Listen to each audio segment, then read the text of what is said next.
చరిత్ర తెలియని ప్రతివాడు దరిద్రుడే. అన్ని మతాలు సమానం అనే ప్రతివాడు దరిద్రుడే. ఇంకా వాళ్ళ దగ్గర ఉమ్ము ఉత్సాహ వేసింది కొనుక్కుని తినే ప్రతివాడు దరిద్రుడే.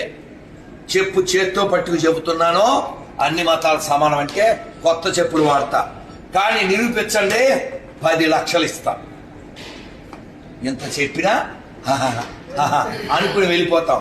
ఎంతమంది శంభాజీలు చస్తే మనం మారతాం, ఎంతమంది శివాజీలు వస్తే మనం మారతాం. సిగ్గు లేకుండా, నెత్తురు చొక్క కారకుండా స్వతంత్రం వచ్చిందని అబద్ధాలు ఆడతారా? అల్లూరి ఎవరి కోసం చచ్చాడు? భగత్ సింగ్ ఎవరి కోసం చచ్చాడు? రాణా ప్రతాప్ ఎవరి కోసం చచ్చాడు? ఆజాద్ చంద్రశేఖర్ ఎవరి కోసం చచ్చాడు?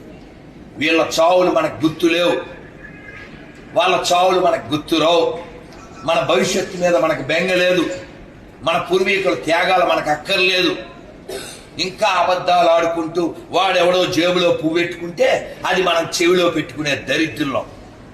ఈ ఉపన్యాసాలు మారుస్తాయేమని కనీసం రేపటి నుంచి ఒక ప్రతిజ్ఞ కట్టుబడండి, ఈ దేశం బాగుపడుతుంది. ఒక్క ప్రతిజ్ఞ.